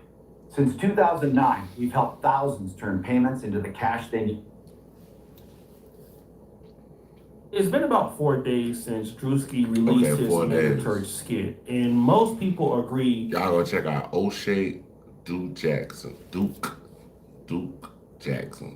That this particular expose showed the actual truth of what happens in many black churches, especially in the Black American community. That is exactly who the mega church skit was produced for, because most of us could relate to it. And this part of the skit is probably the defining moment for me. We are not letting anyone leave until we reach our goal, amen? Hallelujah, life savings here. Give him some praise for that. In this portion, Drewski gives the opportunity for his members to give up their life savings so that he could benefit from it. That's crazy. And of course, I thought some major pastor in the United States would get pissed about it. And I was almost right, because a pastor did get pissed off about it. A very famous pastor got pissed off about it. It's not in America. This pastor has a church somewhere else. By the way, I'm not finding anything the comedian is doing to the church funny. Don't send it to me, don't be mad. I'm not on that. We're not laughing at what's not funny. The church is under attack. Yeah. And you know how much I don't like the setting of the church. You know I don't like it. And I'm not on what they are on. But when these people run out of jokes, they just go to the church. Like, bro, like, you can think, not having it. We all came out of the church system. Some of your known actors and actresses, they were raised with those offerings. It's within our own right, my right as a leader, as a pastor, to correct the church. Not a joke. Churches give to their community more than rappers do. The most stingy pastor is still a better giver. He said the most stingy pastor is a better giver. Stop the cap. No boys. You capping at it. And wait, there's more. Test rapper. Because he's giving out of what he doesn't have. You know what you've been doing. You know how much you sacrifice for your community. You know what you do. You know how many people you've housed. The fact that we don't know that about other pastors does not mean it doesn't exist, because I know it exists. You can't tell someone. I'm trying to find, like, y'all name me some pastors, like, off the top of y'all head, first 5 seconds. If y'all don't come in the comment, y'all just ain't in here. But first 5 seconds, name me pastors that's housing people. Put, like, right now. That's been working in their community for 30, 40 years, that they can't. This is a challenge. Name me 5 pastors that you know that house people. Let's just up, like, I'm giving y'all seconds. Like, you got 5 seconds to answer for 5 different ones. That's it. 5. You are leaders. Separate what's funny from what's not. Don't cross the line. Don't laugh with them. Don't start gisting. It's not us. We are still the church. This and then it's an African preacher. Like, bro, you really tripping out here, bro. You really tripping, my nigga.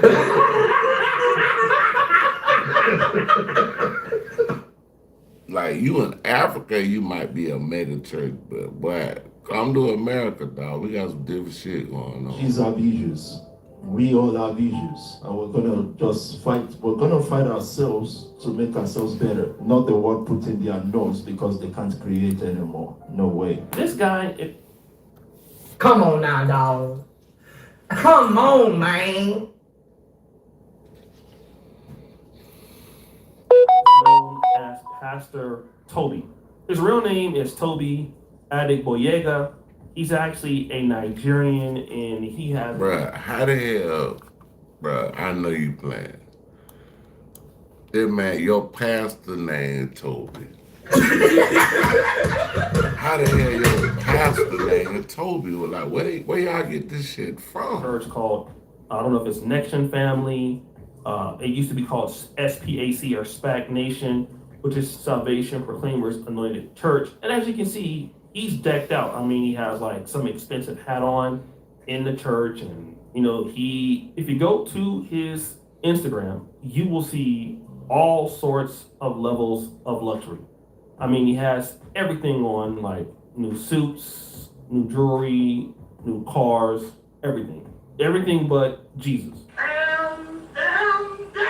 It's okay for a pastor to come against Drewski and say that, hey, the attack is coming against the church. If you are living a lifestyle of a man that actually is doing right by the people. I mean, I could accept this criticism if you're a pastor and you have a strong congregation and you really just think that Drewski took it this far.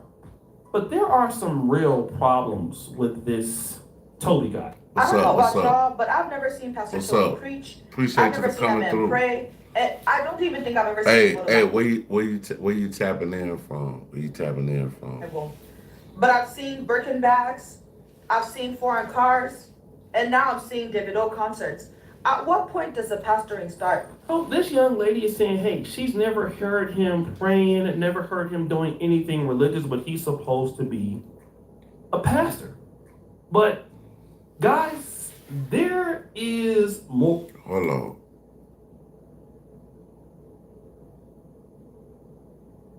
It says somebody said they never see me with the same clothes on. I mean, it's this YouTube. This YouTube, man. I mean, hey, this entertainment, right? Like, you got different shit to put on, man. I can't come on here every day, like, bro. I change my clothes every day. Sometimes 2-3 times a day, bro. This is tapping in you, man, my location or what I'm about.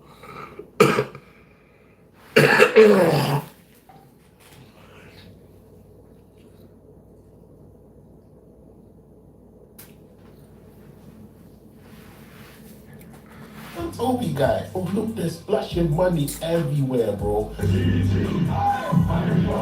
All the allegations, if they're not true, yeah, then he's done a great job getting a bunch of young people together under the banner of Jesus Christ. I just find it very strange the way they glamorize materialism. They wear Louis Vuitton and red bottoms and jewelry and fast cars. It's like, then you hear allegations of people getting scammed for money and stuff like that. It's just difficult to look at this man and not think there's more to this story. Now, Pastor, listen to your voice singing any song. We got a commercial, y'all. These are our favorite commercials. I love these commercials. These are my favorite. I got this, so I might start making music on this right here. I'm already, I already do music. The artificial intelligence learned. This AI though, so I might try to take my shit and mix it in, cause I already do music. My tunes creates a version of that song with your voice. That shit hard. You can also write your own lyrics, choose from many other voices, or even create a complete song just by writing text. It's fun, easy to use, and sounds professional. Train your voice, create and be amazed with my tones. Your voice. Now this a goddamn commercial. I got this app on my phone. I'm about to use it my damn young people to come to his church. Yeah, I just. And one of the criticisms I don't know if y'all know I do about music. him in the UK, he is a Nigerian I guy. don't know what time it is. I might play some beats right now. If y'all want me to play my music, put 1 in the chat. Number one, he's there illegally. We'll get into that later. But he typically rents out these very expensive hotel rooms, and he has these young people, give up a lot of money to be in his church. They will max out credit cards. They will do things like, give up their school loans, and they will do all kinds of stuff to make Pastor Toby happy. And this is interesting because Drewski himself. This man said his name was Toby. Not Toby. You ain't cut your foot off. Was making fun of preachers. I gotta, if I meet Pastor Toby, I gotta check and see if he got 2 real feet. What the fuck that name, Pastor Toby? My bad, y'all. My damn alarm went off.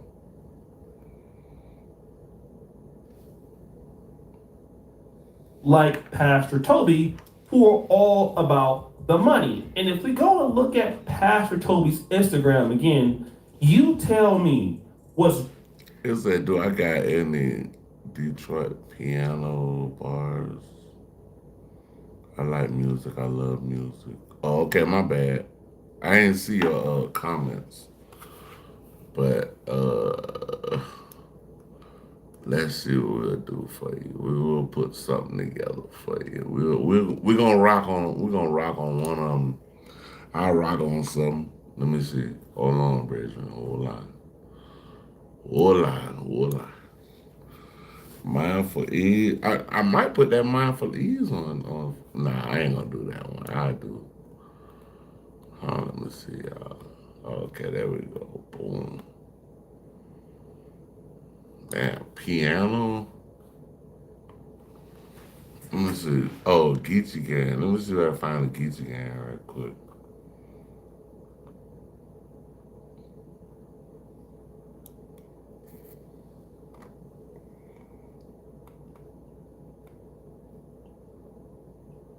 I don't know about erase this. What Geechee Gang?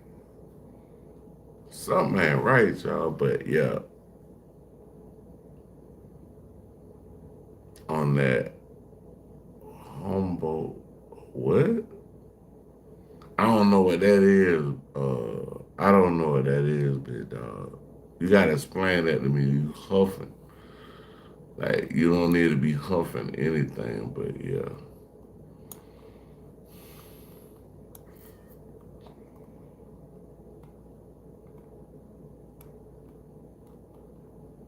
Oh, I did play that guitar. No, okay.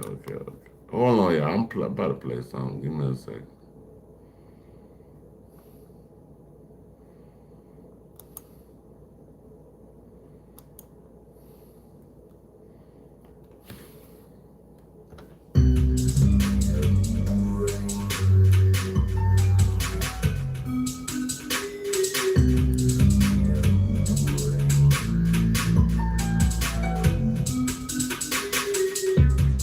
I don't know what that is. I don't know what kind of weed that is. If y'all don't mind, hit the like button, man. In my track, I'm playing in the background. Old shit I made on live.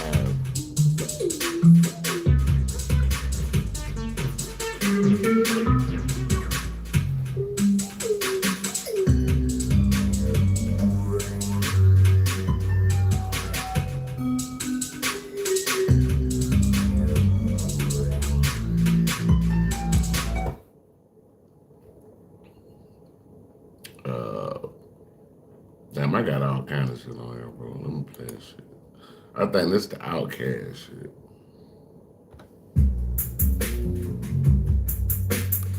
Alright, we're gonna play that bitch right here.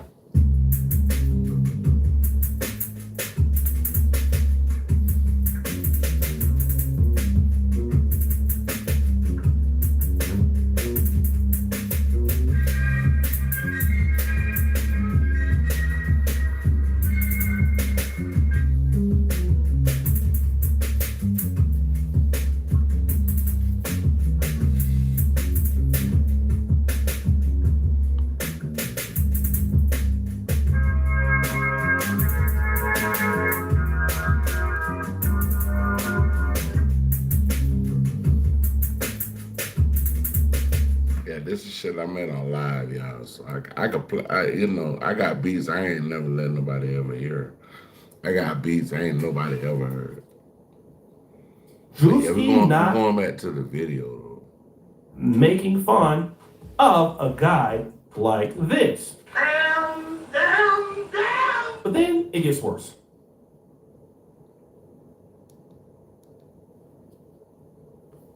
Imagine, man, a footballer like trying to plead his innocence and say, yo, what are you talking about? My wife has robbed me for everything and scammed me and run over, and Pastor Toby got her to do all of this. And then the Toby guys are disgusting, man. Now, you may not have called all of that, right? But the young man is saying that this is disgusting behavior from the Pastor Toby. Well, see, what happened was in 2024, there was a Nigerian soccer player by the name of Kayode Oloronwahu, and he initiated a divorce against his wife, Azine Dora. Now, he accused his wife of stealing, kidnapping, and then having an affair with a famous UK-based pastor, Toby, okay, among other men since they got married. So basically,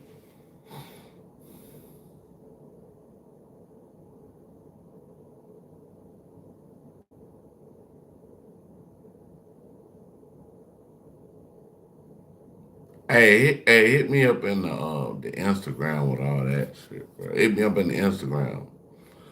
The Instagram is the top of my description in my channel. Yeah, hit me up in according to what was going on in We the can't talk blogs in about the that. Nigerian community in the UK and all across the diaspora of Nigeria, was that Pastor Toby was using this lady to siphon funds from her soccer playing husband to give to him. It was a big story all across the internet. And again, this is what that Drewski was making fun of. I mean, obviously it is, but then wait a minute, there's more. Bro, Pastor Toby needs to get cancelled like yesterday, like genuinely. One time I found myself in a Spanish Nation service, yeah. Bro, All right, what these guys appreciate were it. talking about was just a giving story, giving all their money to the church. Bro, at least 4 different representatives. This will make new hair grow where you don't have hair. Don't use too much because it will grow too much. This shampoo contains 100% natural ingredients and can quickly activate hair. They came up here and they was just talking about how they had no money in their account. All the last piece they had, they put it all to the church. They had no way of getting home. They still found a way to get home. I'm thinking, bro, and you call this preaching, bro. Even when Pastor Toby himself came on, all he spoke about, all he said, bro, he couldn't even give me a proper scripture, bro. All he just said was, even if you have no money to go home, give all the last money you have to the church. I'm like, bro, how are people falling for this level of hypnosis, bro? So Pastor Toby in the UK, not only is he out here, wearing all of this luxury stuff, he's forcing his members into being poor. They're giving their last money where they can't even, let's just say, for example, go home from the church service. Imagine that. So they coming to bring you the money. Hold on. I'm a pastor. I'm coming to bring, I'm the pastor. You as a person that go to my church, you come into my church to give me all your money and can't get home. That's crazy, Go bro. to church to find the Lord, and you find yourself not being able to go home because Pastor Toby needs his money to buy a whole new outfit, and you're in financial distress. Again, this is something that Drewski was trying to make fun of, while Pastor Toby is trying to call it. The only real fat thing that's going on here is how fat your pockets are from breaking your members. But wait, there's more. I was actually beginning to think that this guy was going to get away with all the things that he has done, Do you see how God works? Man said you're going back to Nigeria first class tomorrow. One-way ticket back to Nigeria, back to square one. Let him wear his designer clothes to the airport. If he likes, as he's on his way, he can even be singing 3P, 3P. Toby, before you get to the airport, please make sure you do a drip check. We want to see how your drip is. And make sure you film it as well. No more Fendi, Fendi, Fendi, Fendi. Offending people in Fendi. If he likes, let him go to Nigeria and be offending people in Fendi there. Now this pastor is supposed to be facing deportation.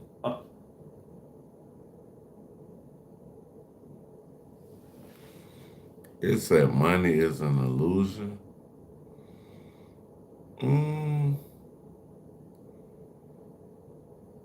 Cash is an illusion. It's a number. It's just a number. From the UK, over a 1.6. You got this much money. You got that much money. It's really just circles and zeros. 7 million. But it does, like, you know, money can help you, but money is like fire. Money can